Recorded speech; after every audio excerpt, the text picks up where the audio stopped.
ایک صحابی تھا حضور کا، اس کا ظاہر نام تھا، وہ دیہات کی ترکاریاں لاتا اور مدینے میں بیچتا، اور حضور علیہ الصلوۃ والسلام شہر کی چیزیں اسے تحفے میں دیتے۔ ایک دن وہ کوئی چیز بیچ رہا تھا، حضور پیچھے سے گئے اور چپکے سے جا کے اس کی آنکھوں پہ ہاتھ رکھ لیا۔ یہ کبھی آپ نے بھی کیا ہوگا، اس کو کہتے ہیں کولی بھرنا۔ جب آپ کا کوئی گوڑا دوست ہو، بڑا جانی اور جگری، جس سے آپ بڑے فرینگ ہو، تو پھر وہ بیٹھا ہو اور آپ پیچھے سے چپکے سے جا کے اس کی آنکھوں پہ ہاتھ رکھ لیتے ہیں، اور پھر وہ بولتا ہے کہ کون ہے، اور آپ یہ دیکھنا چاہتے ہیں کہ میرا نام کس نمبر پہ آتا ہے۔ بات تو کرتا ہے کہ جناب تجھے یاد رکھتا ہوں، تو آج میں نے ہاتھ رکھے ہیں تو ظاہر اپنے قریبی دوستوں کا نام لے گا، تو میں کس نمبر پہ آتا ہوں۔ تو کسی کی کولی بھرنے کا مطلب یہ ہوتا ہے میں دیکھوں تو صحیح اس کو میرے سے محبت کتنی ہے۔ تو اللہ اکبر، وہ بیٹھا تھا، حضور پیچھے سے گئے، چپکے سے جا کے اس کی کولی بھر لی۔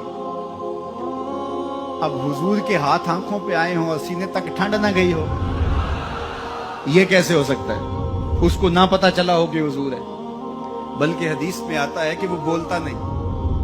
حضور آنکھیں دبا رہے ہیں اور وہ بولتا نہیں، بلکہ جب اس کو یقین ہو گیا کہ حضور ہی ہیں، تو اس نے اپنی کمر کو پیچھے حضور کے سینے سے جوڑ کے رگڑنا شروع کر دیا، اور حضور دبا رہے ہیں کہ یعنی وہ بتائے کہ میں کون ہوں، لیکن وہ بولتا ہی نہیں ہے۔ مجھے میاں صاحب یاد آئے، لوگ تو اس کو مجاز کے معنی میں لیتے ہیں، میں یہاں یہ شعر پڑھتا ہوں۔ سفنے دے وچ ماہی ملیا تے گل وچ پا لیاں باواں، سفنے دے وچ ماہی ملیا تے گل وچ پا لیاں باواں، ڈر دی ماری اکھ نہ کھولاں متاں پھر وچھڑ نہ جاواں، ڈر دی ماری اکھ نہ کھولاں متاں پھر وچھڑ نہ جاواں۔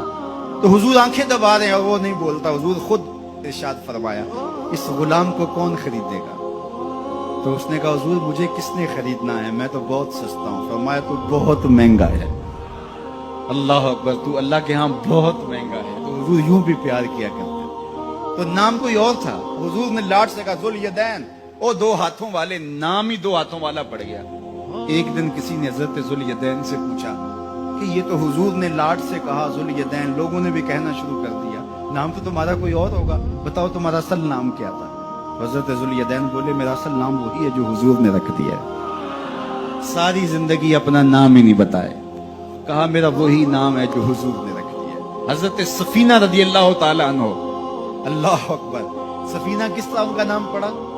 نام اس طرح پڑا کہ جب قافلہ چلتا تھا تو حضرت سفینہ جو ہے وہ پیچھے رہتے، حضور نے کہا کہ تم ذرا پیچھے رہو، قافلے میں سے کسی شخص کی کوئی چیز گری پڑی ہو تو وہ اٹھا لیا کرو۔ پھر قافلہ جہاں پڑاؤ کرتا تو وہ آواز دیتے بھئی کسی کی کوئی شے گم ہے تو وہ مجھ سے لے لے۔ تو کسی کی کوئی چیز گری ہوتی، کسی کا جوتا گرا ہوتا، کسی کی کوئی اور چیز گری ہوتی، کسی کا کوئی برتن گرا ہوتا، تو وہ ایک دن حضور نے دیکھا کہ انہوں نے بہت ساری چیزیں اٹھائی ہوئی، اور سفینہ عربی میں کشتی کو کہتے ہیں، بڑی کشتی کو۔ تو حضور نے فرمایا تو سفینہ ہے، تو کشتی ہے؟ اللہ اکبر، نام ہی سفینہ پڑ گیا۔ ایک قافلے میں بچھڑ گئے، پیچھے رہتے تھے، بچھڑ گئے، قافلہ نکل گیا۔ اب جنگل ہے اور کوئی رستہ سجھائی نہیں دے رہا۔ خیر کیا دیکھا کہ ایک شیر ہے، انسانی بو سونگ کے حملہ آور ہونے کے لیے آگے بڑھا۔ تو شیر جب قریب آیا نا اور حملہ کرنے لگا، حضرت سفینہ نے شیر کو کیا کہا، سن لو ذرا۔ شیر کو مخاطب ہو کے اس کی آنکھوں میں آنکھیں ڈال کے کہا، یا ابل حارث انا مولا رسول اللہ صلی اللہ علیہ وسلم، اے جنگل کے بادشاہ سن، میں رسول اللہ کا غلام ہوں۔ بس آپ کے کہنے کی دیر تھی، اس نے دم ہلانا شروع کر دیا، اور وہ آگے آگے چلتا تھا۔ راوی لکھتا ہے کہ وہ آگے آگے دوڑتا تھا اور آوازیں